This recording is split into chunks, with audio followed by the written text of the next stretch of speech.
नमस्कार, मैं Jitendra Chaturvedi. Anti corruption bureau की धरपकड़ से दिल्ली सरकार में हड़कंप क्यों मच गया है?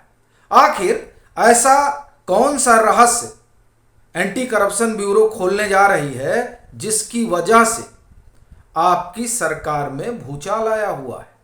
सवाल यह भी है कि आम आदमी पार्टी जो धरना प्रदर्शन 3 जुलाई को करने जा रही थी, आखिर क्या वजह है कि उसने पांव पीछे खींच लिए?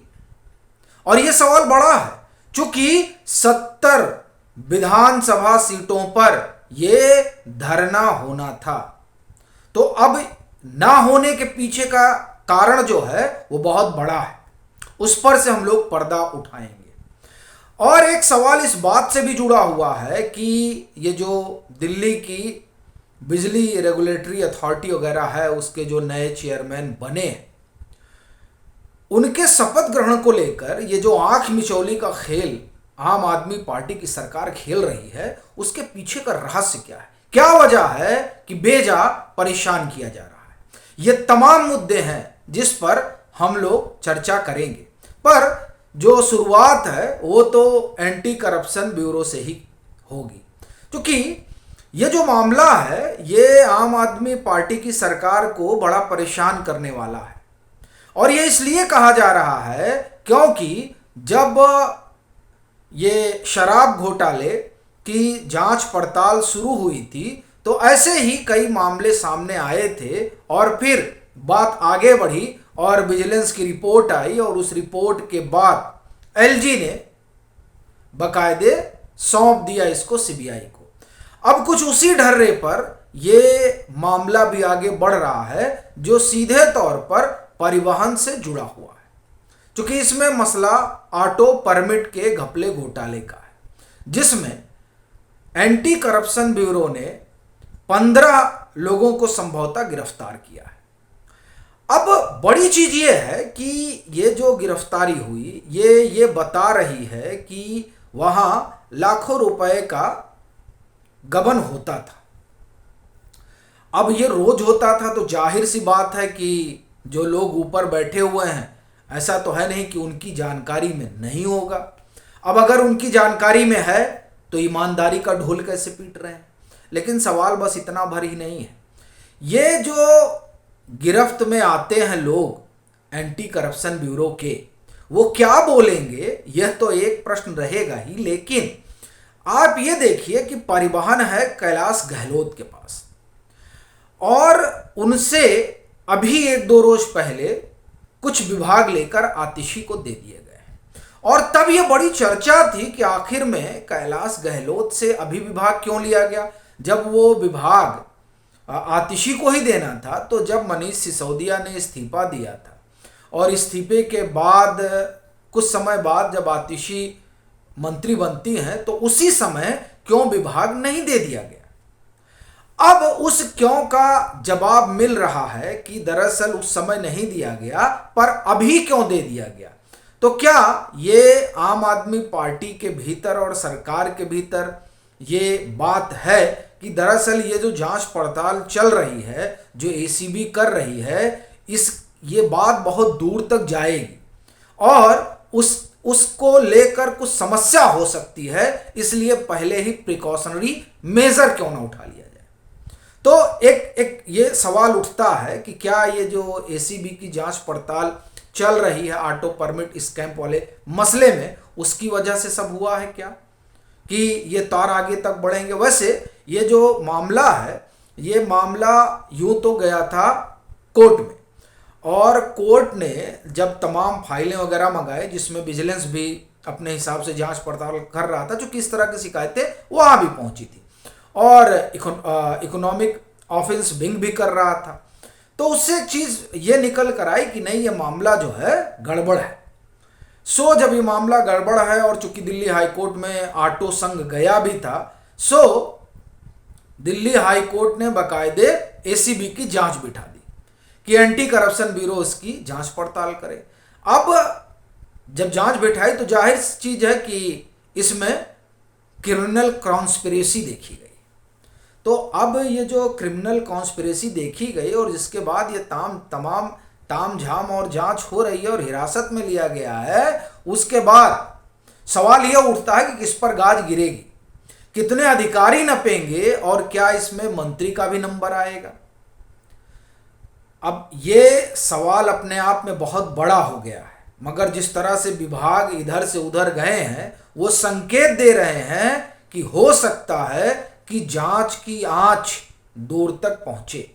कहां तक पहुंचेगी ये तो अपने आप में एक प्रश्न है ही है, पर इसमें कोई दो राय नहीं है कि सरकार में हड़कंप मच गया है। और हड़कंप बस इसी चीज को लेकर नहीं मचा है, एक मसला और है जिसने आम आदमी पार्टी को डरा रखा है। वो ये है कि लोग नहीं आ रहे हैं, उनको बुलाने की, उनको जुटाने की, अपने साथ जोड़ने की कोशिश हो रही है, लेकिन वो कोशिश मुकम्मल नहीं हो पा रही है, ऐसा संकेत मिल रहा है। और इस संकेत मिलने का जो अब कारण नजर आ रहा है वो है 3 जुलाई को जो 70 विधानसभा क्षेत्रों में आम आदमी पार्टी को धरना करना था, प्रदर्शन करना था और अध्यादेश की प्रतियां जलानी थी। उन सब से पीछे हटने का कारण एक ही है कि लोग आ नहीं रहे। अब 4 लोग लेके अगर आप जुटेंगे तो सवाल उठेगा ना भाई कि आप तो प्रचंड बहुमत की सरकार से हैं, 62 सीटें आपके पास हैं और फिर भी आप 62 लोग एक विधानसभा क्षेत्र में नहीं जुटा पा रहे हैं। यह कहा जा रहा है कि अध्यादेश की प्रति जलाना ये ठीक नहीं होगा। ये तो पहले ही सोचना चाहिए था कि ये जो अध्यादेश है इसका अधिकार तो संविधान में दिया गया है केंद्र सरकार को। एक बात, दूसरी बात, ये मामला कोर्ट में है। ये नहीं पता था क्या आम आदमी पार्टी की सरकार को कि सुप्रीम कोर्ट में ये मामला पहुंच गया है। इन्होंने चुनौती दी है और उधर रिव्यू पिटीशन डाला है।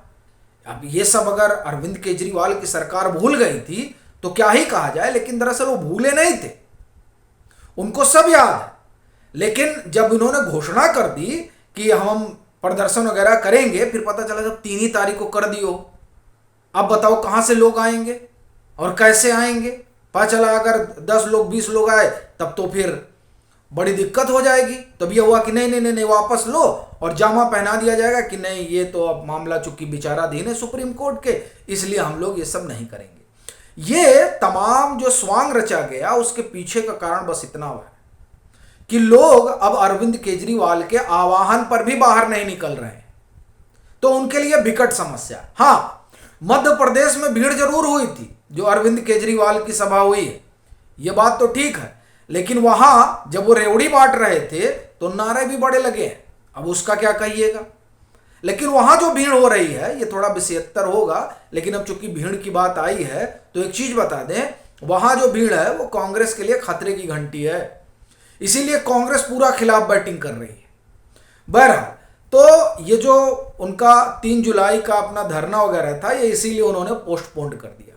पोस्टपोन क्या मतलब, वो वापस ले लिया। पोस्टपोन कहने का मतलब हो जाएगा कि स्थगित कर दिया। स्थगित नहीं किया साहब, वो वापस ले लिया कि नहीं नहीं हम लोग कोई धरना वरना नहीं करेंगे। अब लोग ही नहीं आएंगे, धरना क्या करिएगा। रामलीला मैदान में तो जुटे तो थे लोग, बता रहे हैं 10-12 हजार लोग आए थे, 15 हजार, और ये बता रहे थे 1 लाख की भीड़ इकट्ठा होगी। न मालूम ये आम आदमी पार्टी को दिखाई दे रहा होगा। इसमें एक और जो सवाल हम लोगों ने उठाया था कि ये जो नए चेयरपर्सन बने हैं, राष्ट्रपति ने जिन्हें नियुक्त किया है, बताइए ये कितनी विडंबना है कि राष्ट्रपति नियुक्त करते हैं और जो मंत्री हैं उनके पास समय नहीं है कि वो शपथ दिला सके। ये बात ये दर्शाता है कि किस तरीके का गैर जिम्मेदाराना रवैया आम आदमी पार्टी की सरकार का है। मंत्री महोदया कह रही हैं कि ये जो है अधिकारियों ने ठीक जानकारी नहीं दी और वो ठीक से कोऑर्डिनेट नहीं किए, इसकी वजह से कंफ्यूजन हो गया। तो मैंने अब अधिकारी कोऑर्डिनेट नहीं कर पा रहे हैं, आप कोऑर्डिनेट नहीं कर पा रहे हैं और आप असहमत हैं जो नियुक्ति हुई है उसे लेकर, तो क्या ये आंख मिचौली का खेल नहीं चल रहा है?